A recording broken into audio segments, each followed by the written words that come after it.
Bom dia, bom dia, bom dia! Captable, Gui, Tainara, Lipe. Olha só que prazer essa turma aqui com a gente. Olha só, várias pessoas, amigos, queridos. Lise! Que felicidade de ter vocês aqui. Marcelo Bertuol. Pô, só fera aqui, hein? Já vou jogar o Guilherme Henke, que tá aqui no Instagram. Deixa eu achar aqui o Beto. Roberto Lopes, vou convidar ele também para participar aqui com a gente. Acho que ambos estão convidados, vamos ver se vai entrando. Fala, Gui! Fala, Felipe, como é que estão as coisas por aí, cara? Tudo bem? Fala, Betão. E aí? Fala, Beto. Tudo bem? Tudo bom, Gui? Pois, Maravilha. Prazer hoje em o estar aqui meu com trabalho vocês, vai... hein?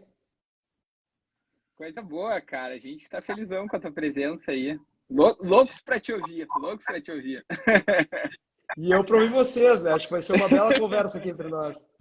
Cara, é isso aí. Agora, agora tá todo mundo falando isso, daqui a pouco é briga, porque assim, tem três caras que falam pra caramba aqui, daqui a pouco é briga pra ver quem é que fala, quem é que não fala, um entrando na fala do outro, vai ser uma maravilha. Mas acho que essa é a ideia de Mas um papo vamos... informal que nem esse, né, Felipe? É dedo no olho. Acho que da cintura, do pescoço para baixo vale qualquer coisa, mas o dedo no olho também, eventualmente, faz bem para discussão aí.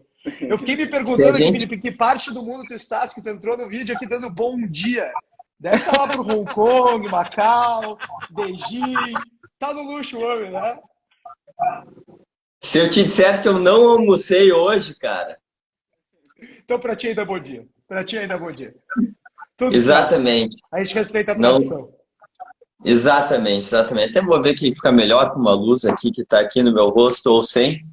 Mas vamos lá, hoje a gente, acho que assim tá ainda melhor, né?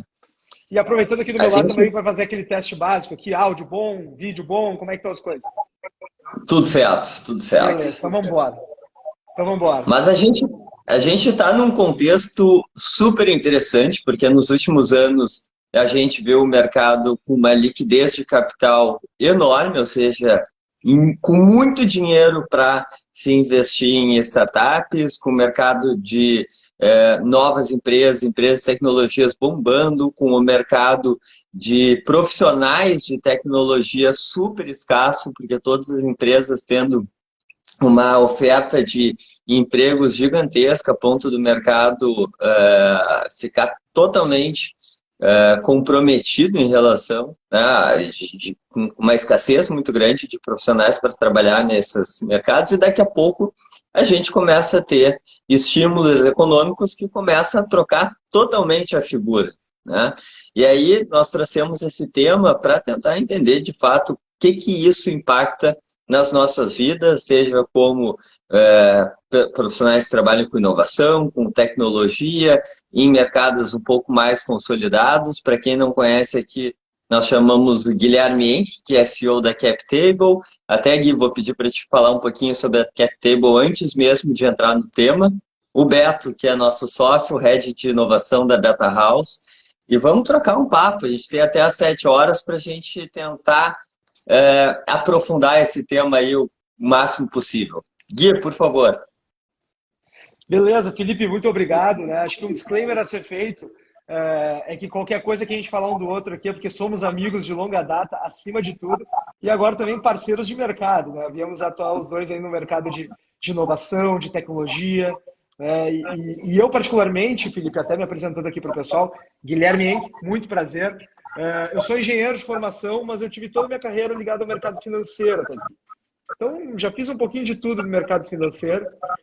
Já fui trader de commodities, de câmbio, já trabalhei como assessor de investimentos, já fui advisor em processo de M&A, essa até é a minha carreira mais longa aí, advisor em processo de fusões e aquisições. E mais recentemente, há 3 para 4 anos atrás, cofundei essa iniciativa aqui, que é a CapTable, que é uma tentativa de trazer ao investidor comum também o investimento em startups. O que a gente via na época, e eu ali no mercado de M&A conseguia ver isso com muita clareza, a gente via que muitas pessoas estavam começando a se interessar pelo ecossistema de inovação. Então a gente viu o ecossistema de inovação inteiro se formando no Brasil. Isso era e dos de 2014, 2015. Então a gente via quantidade de aceleradoras sendo criadas, grupos de investimento anjo, fundos de venture capital, iniciativas de corporate venture, hubs de inovação e, sobretudo, a quantidade de novas startups sendo criadas, não mais a cada ano, mas a cada mês e a cada dia. E a gente viu o mercado todo, mercado em estágio inicial ainda, mas se tornando cada vez mais pujante, um mercado vibrante se formando, né? Então, assim, eu digo, assim, a gente está anos-luz ainda, Felipe, atrás de China, Vale do Silício, Israel, esses ecossistemas desenvolvidos.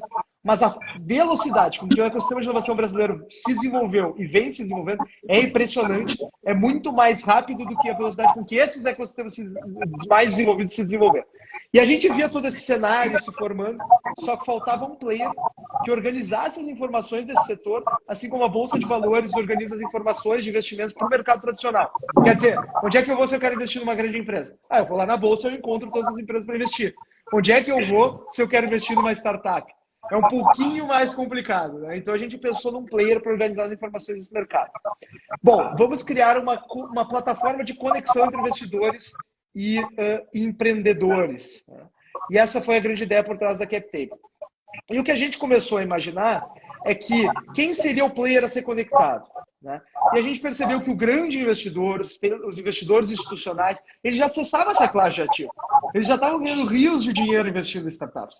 Quem não acessava essa classe de ativo ainda éramos nós, investidores comuns, que temos ali parte da nossa renda alocada, parte do nosso patrimônio alocado em renda fixa, parte do nosso patrimônio alocado em renda variável, parte em imóveis. E a gente gostaria também de ter uma parcelinha nessa classe de ativo que a gente chama de Venture Capital, que é um nome chique, né, para investimentos em startups.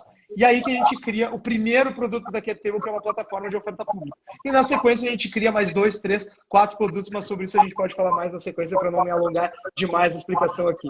Deixando um abraço aí para o nosso grande parceiro, Carlos Eduardo Aranha, aí, grande parceiro que entrou aqui na live e comentou aqui para nós.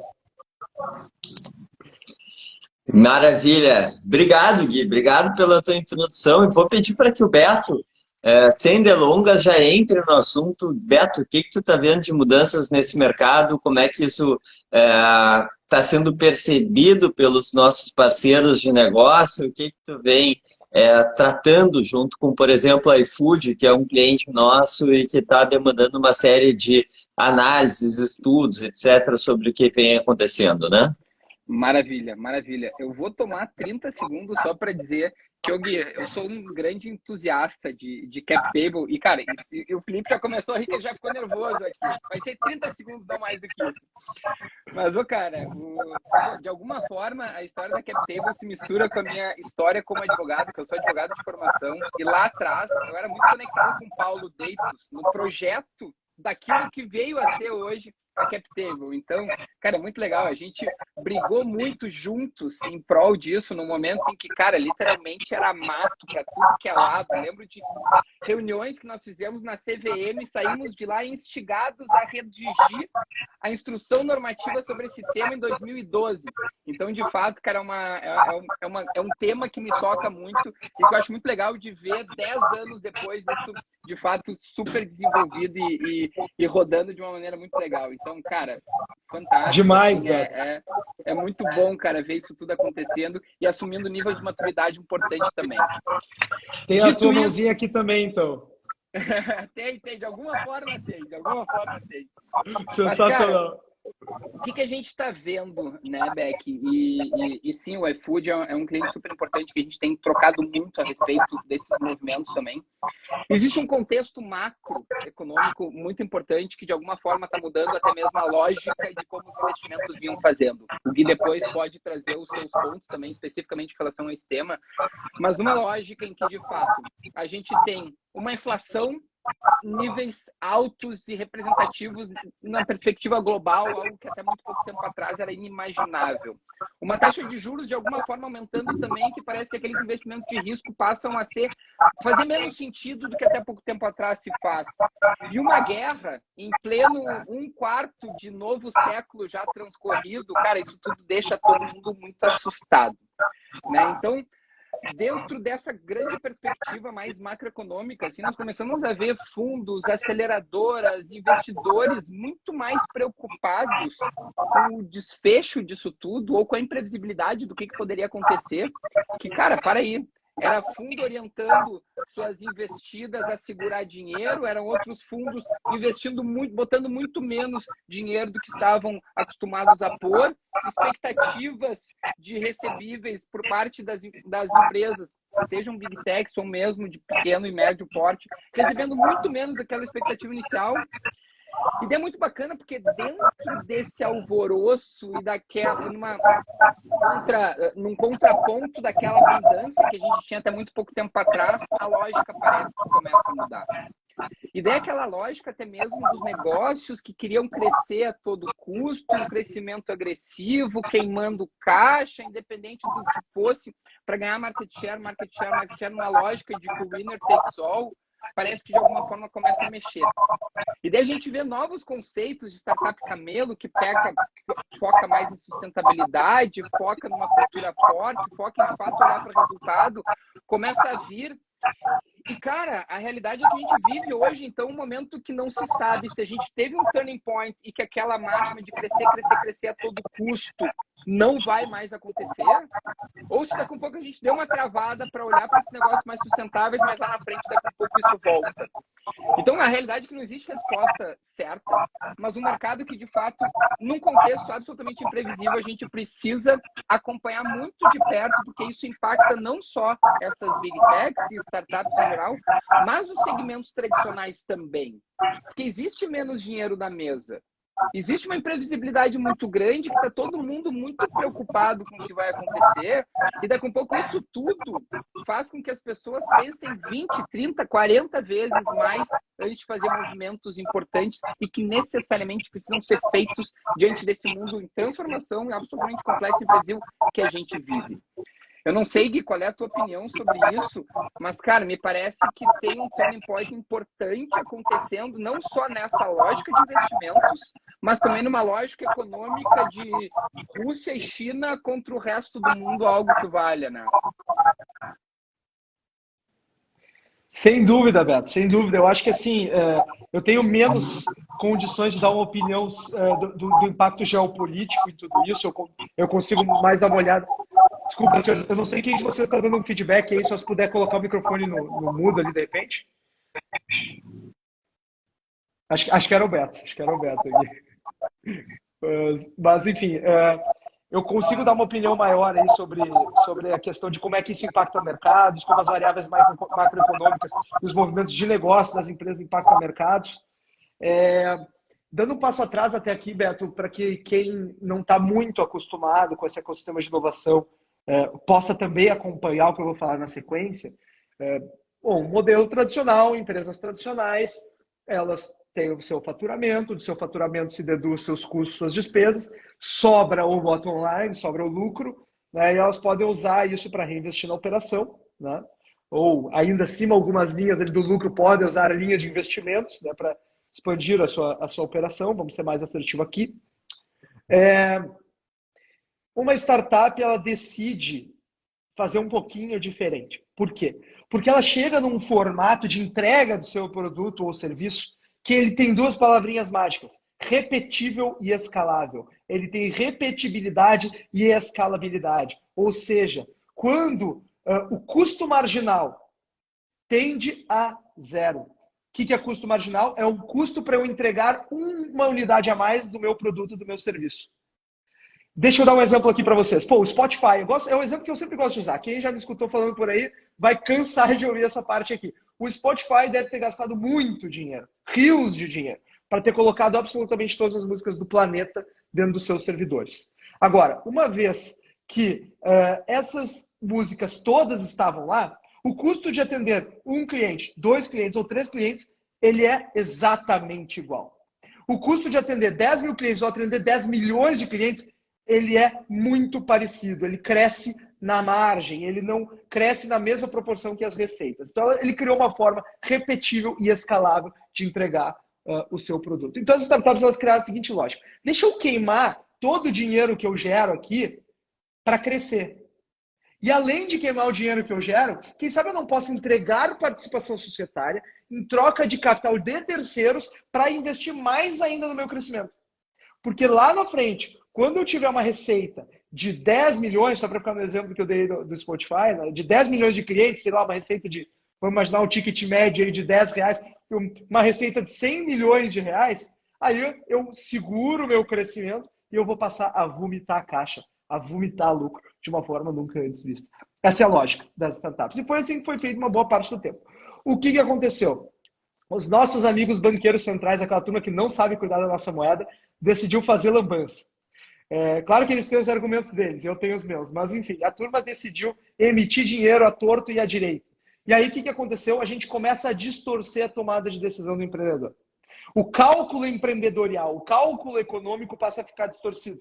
E aí a gente começa a criar uma nova estratégia, que não é aquela estratégia que se tinha antes de usar dinheiro para crescimento, mas é uma estratégia de usar dinheiro de uma forma até menos racional, né?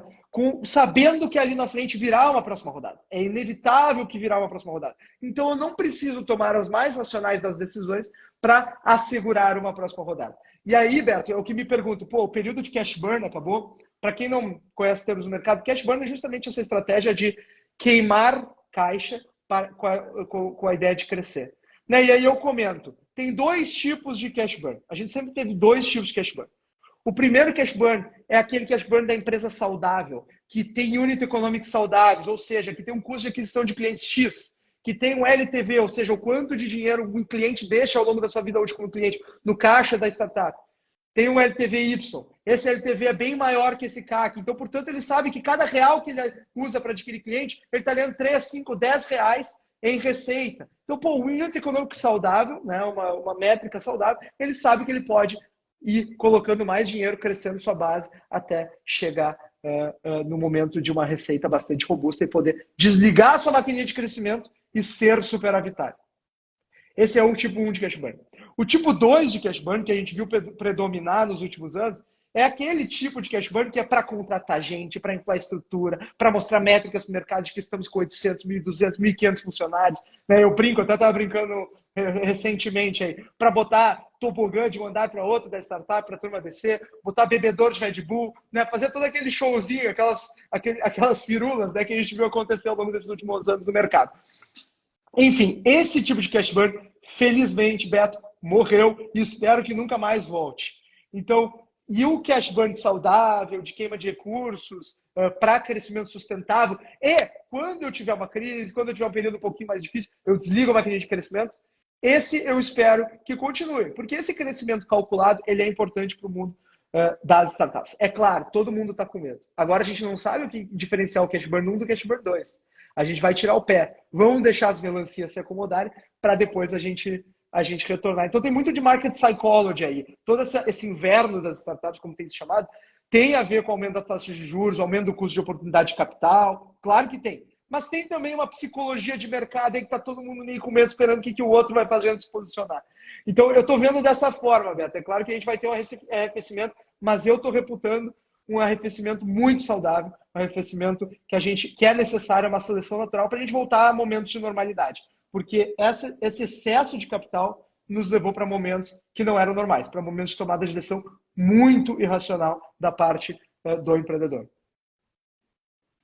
Cara, não tem como discordar em nenhuma vírgula do que foi trazido aí. E, cara, concordo em número, gênero e grau, em absolutamente tudo. E sim, acho que precisamos manter essa perspectiva da escalabilidade, sem dúvida nenhuma, mas dentro dessa nova lógica, que me parece fazer muito mais sentido do que aquela questão que era muito mais ostensivo, parece muito mais para os outros, né, para o mercado, essas métricas meio malucas, assim, métricas até muito mais de vaidade do que efetivamente reais. Né? E eu acho que a gente começa a atingir até mesmo um nível de maturidade nisso, numa perspectiva global super importante, que eu acho que é super saudável também para o mercado. Fala, Beck, tu ia falar alguma coisa, desculpa. Felipe, acho que tu estás no mudo.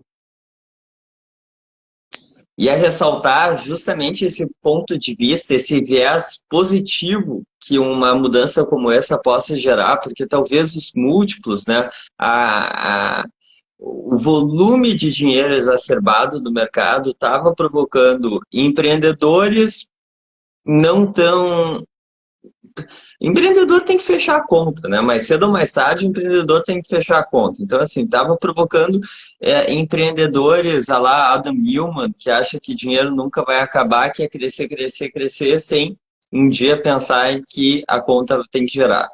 Gera também uma distorção em relação a profissionais de TI que faz com que todas as empresas tradicionais que precisam de profissionais de tecnologia comecem a perder os seus profissionais, porque tem a lógica da conta fechar, para startups que estão gastando dinheiro a rodo, né? E sem fazer conta se aquilo lá faz sentido ou não, e deixando as empresas tradicionais mancas em relação a esses profissionais, porque a lógica de quanto que pode pagar passa a ser outra.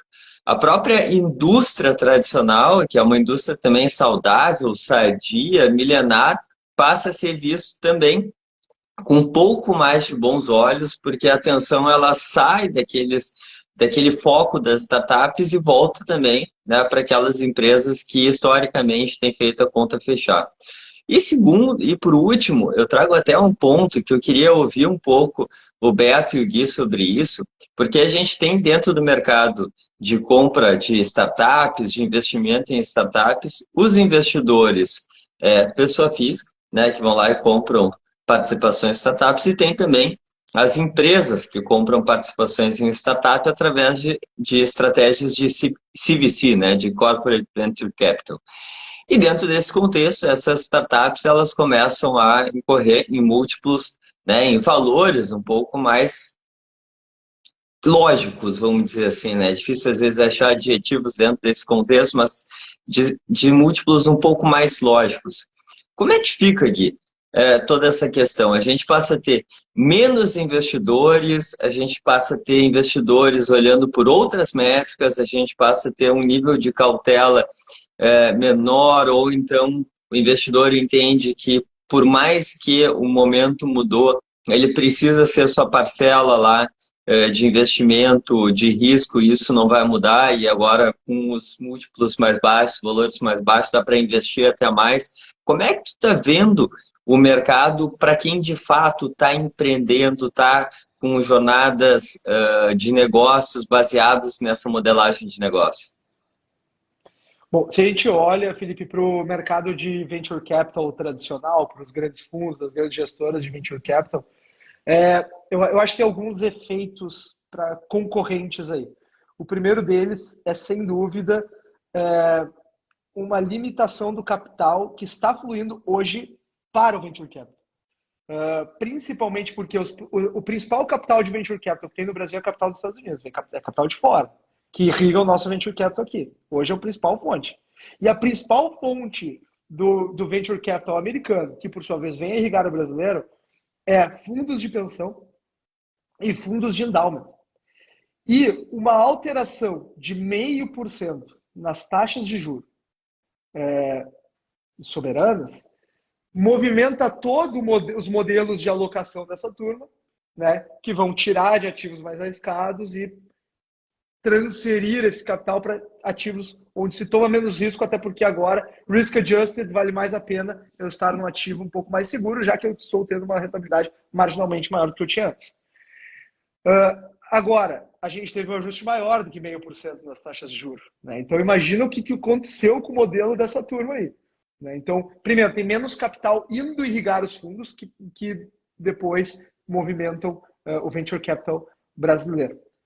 Agora, o que se diz que está acontecendo? Os fundos que estão fazendo o deploy do capital, ou seja, que estão fazendo os seus investimentos agora, eles captaram esse capital há 2, 3 anos atrás. 1, 2, 3 anos atrás. Ainda no período em que esse capital era um pouco mais farto, né? Então, pode ser que existam lags, exista um período em que a gente ainda vai ter capital irrigando o sistema, investindo nas nossas startups, e que depois venha, de fato, a escassez de capital. Esse é um efeito possível. O segundo efeito possível é que se repita o que aconteceu na bolha .com, lá na crise das empresas de tecnologia, nos anos 2000, 2001, estourou a bolha das .com, famosa bolha das .com, que foi que mesmo capital comprometido por investidores para fundos, muito desse capital foi defaultado, foi caloteado. Né? Como é que os fundos fazem? Eles o investidor se compromete com um cheque lá, digamos, 50 milhões para investir no fundo, e o fundo ele não toma esse dinheiro dele, ele vai procurando as oportunidades.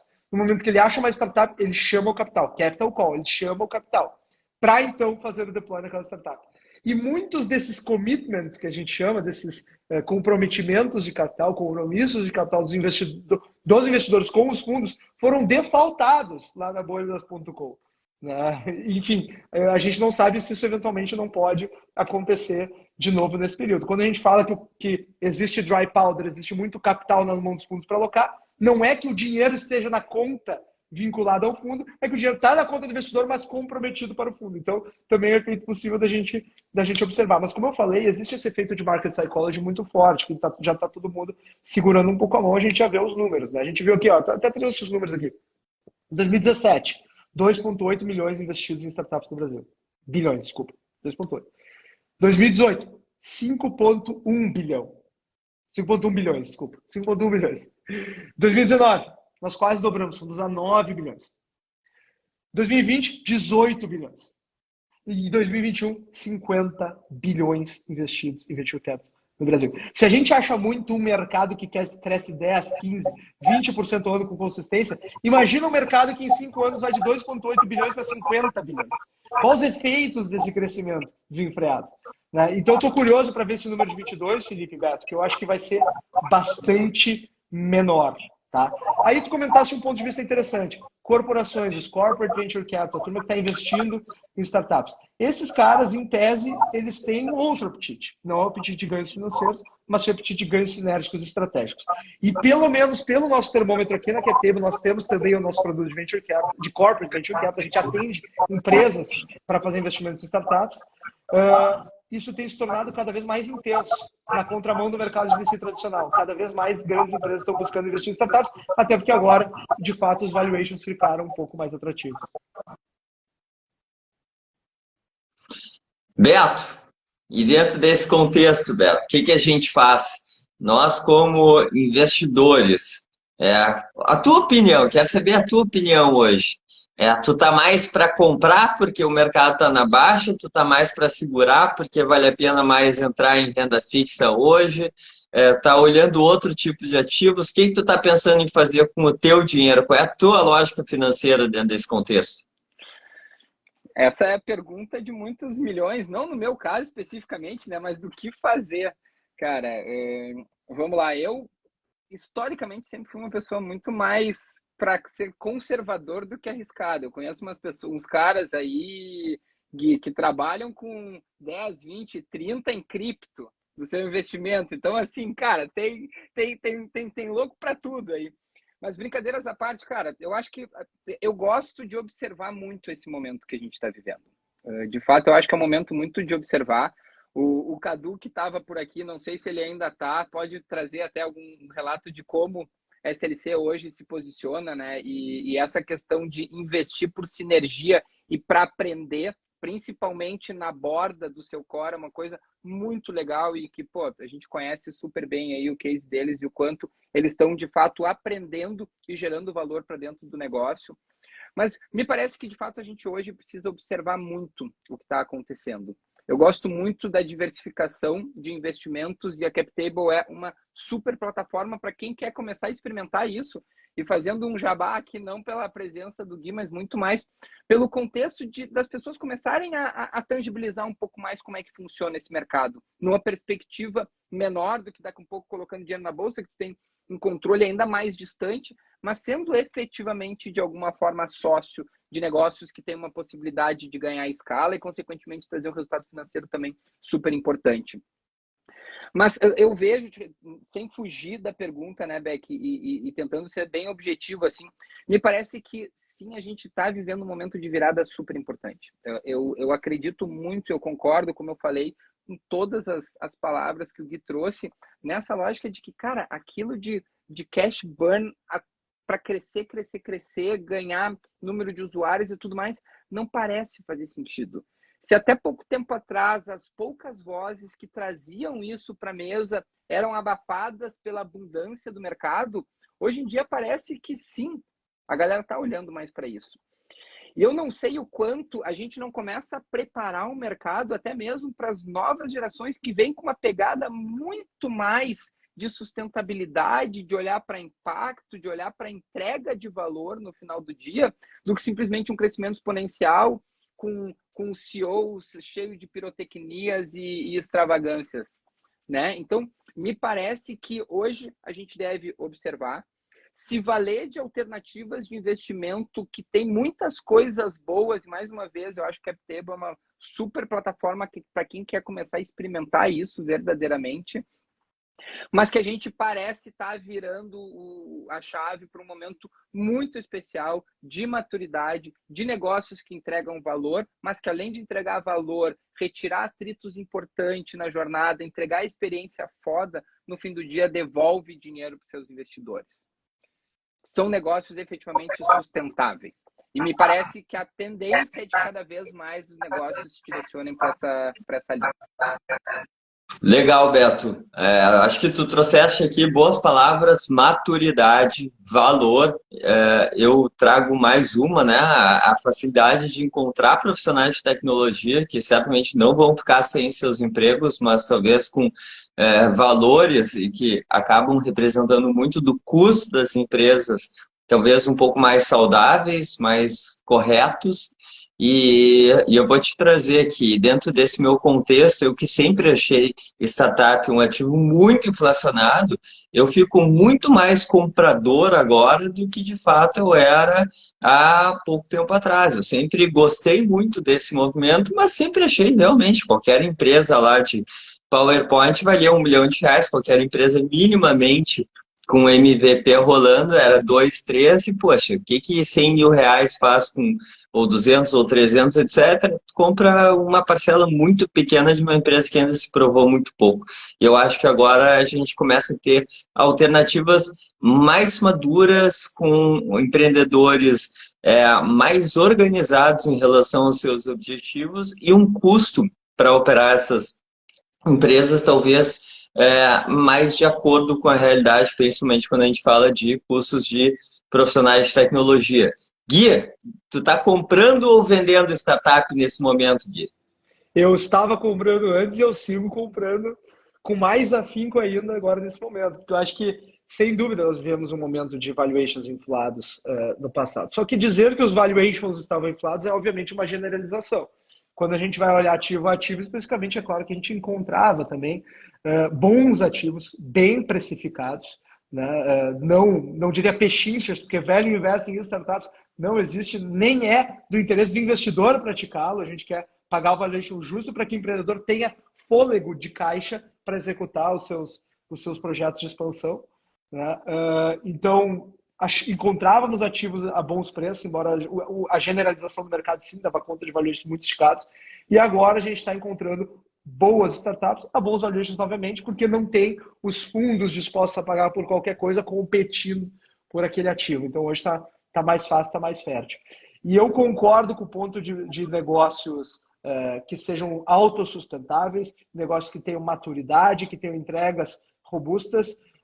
Eu só acrescentaria que, da minha parte, eu ainda acho que justamente aquele negócio que for maduro, que for bem gerido e que for sensato, vai poder se dar o luxo de incorrer em estratégias de queima de caixa, eventualmente para crescer mais rápido. Com o pé no chão, sabendo onde está fazendo depósito de capital, né, e com total possibilidade de desmobilizar a estrutura colocada. O que a gente viu acontecer foi estruturas sendo montadas que não podiam ser desmobilizadas no curto prazo. Tá aí os layoffs de 200, 300, 400 funcionários para nos mostrar isso, né? Agora, o cash burn bem feito, utilizado como estratégia, ele pode ser uma boa arma para startups crescerem mais rápido. Startups maduras, que têm uma entrega de valor para a sociedade e que são bem geridas pelos seus empreendedores. Muito bom, Gui, muito bom.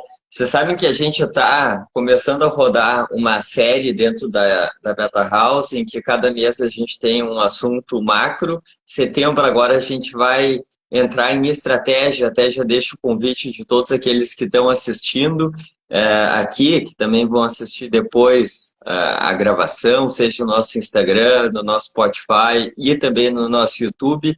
A Tainara, que é a nossa head de marketing, está fazendo um trabalho excepcional, dando visibilidade não só nos convites, mas também no compartilhamento desse conteúdo, junto com o Lipe, que é nosso Community Manager dentro da Beta House. E dentro desse contexto, a gente falando de estratégia, pergunto para vocês, o que vocês veem como estratégias de inovação dentro desse período? Isso muda? Isso não muda? A gente passa a ter aí um viés diferente dependendo do capital. O que muda ou não muda dentro do contexto para aquelas empresas que querem inovar? Já aproveitando que nós estamos buscando mais objetividade, em vez de lives de 1 hora, a gente está fazendo de 40 minutos, vamos até às 7 hoje. Então, Beto, o que tu está vendo dentro do contexto do mercado mais tradicional? Maravilha. Eu vejo muitas vezes, num contexto de imprevisibilidade como esses, a maioria da galera querendo segurar, né? O freio de mão tende a puxar num contexto imprevisível como esse, principalmente o contexto de guerra Rússia e Ucrânia. Mas por mais paradoxal que isso possa parecer, cara, esse é o momento de realmente acelerar mais, arriscar mais. Quando estourou a pandemia, nós cunhamos, né, Beck, aqui na Beta House, uma frase que é: nunca o não arriscar foi tão arriscado. E diante desse cenário que a gente vive, cara, isso se reforça de uma forma ainda mais potencializada. Porque nós precisamos cada vez mais experimentar um pouco mais do mercado onde a gente está inserido, das bordas do mercado onde a gente está inserido, abaixar a guarda para que a inovação efetivamente aconteça, e para isso a gente precisa olhar cada vez mais. Né? Não é de hoje que eu venho falando que inovação não é mais tendência, mas cada vez mais pendência. E no atual contexto que a gente vive, eu não tenho dúvida nenhuma de que é cada vez mais importante entender a fundo o seu cliente, os comportamentos do seu cliente, desenhar as estratégias a partir disso, muito mais do que inferências suas ou olhando para trás, projetando o futuro a partir de métricas do passado. E somente nesse contexto nós teremos capacidade de ser cada vez mais protagonistas e cada vez mais relevantes dentro do segmento onde estamos inseridos, independentemente do segmento. Então, assim, pode parecer que o movimento natural é de frear, quando na verdade agora é o momento de realmente acelerar. Assim, tentando ser muito objetivo, eu acho que essas são as palavras e as dicas que todo e qualquer negócio tradicional precisa necessariamente olhar.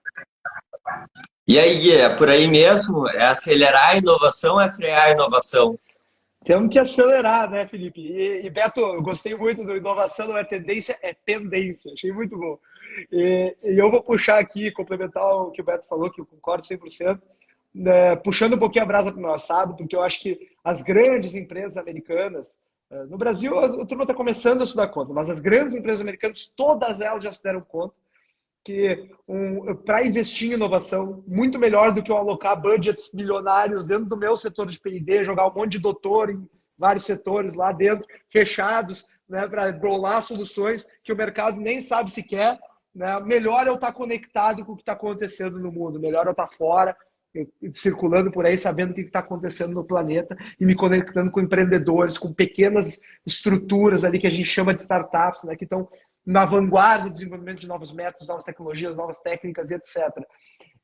E está investindo, comprando as suas participações nessas empresas, trazendo para próximo das suas estruturas. E eu acho que agora a gente tem uma possibilidade bastante grande de ver isso acelerar, porque o mercado de corporate venture começou por variados motivos, e alguns deles, mesmo algumas bobagens que os primeiros que fizeram lá cometeram, e faz parte, todo mercado começa assim, mas começou muito descolado do mercado de startups em si.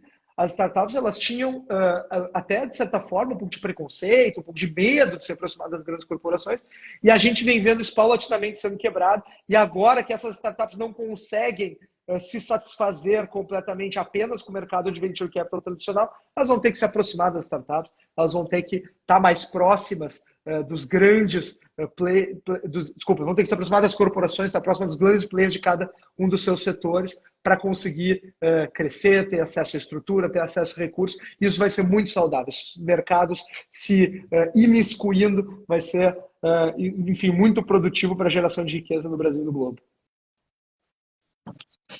Maravilha, pessoal! Só tenho a agradecer essas duas mentes brilhantes, dois amigos, duas pessoas que eu tenho o grande prazer de compartilhar momentos profissionais e também pessoais na minha vida.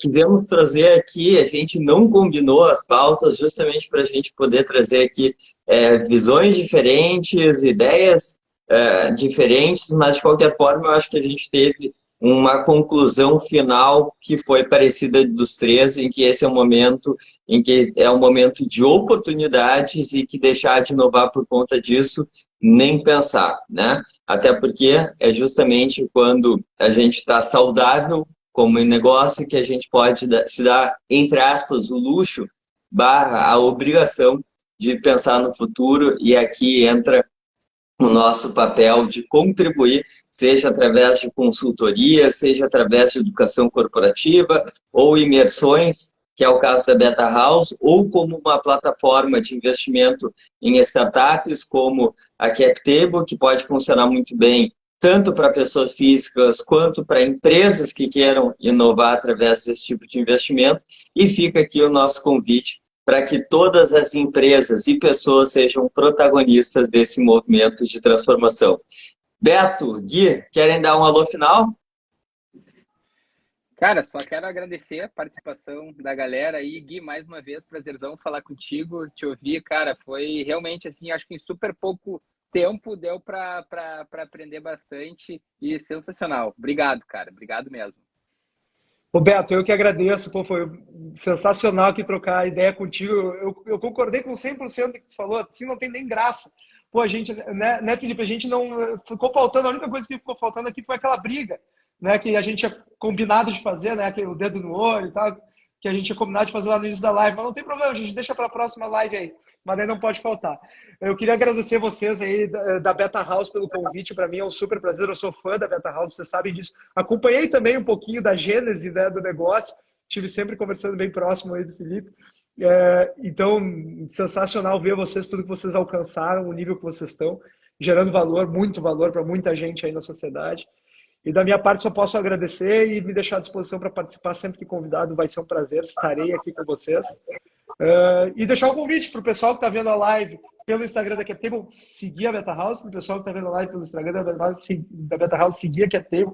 E eu, no meu Instagram, pessoal, tenho postado aí algumas análises, algumas visões de mercado, @Guilherme Enck, Enck é ENCK. Então também encontro vocês lá se quiserem. Tiverem dúvidas sobre investimento em startups, eu respondo todos os directs, podem ficar à vontade para me mandar por lá.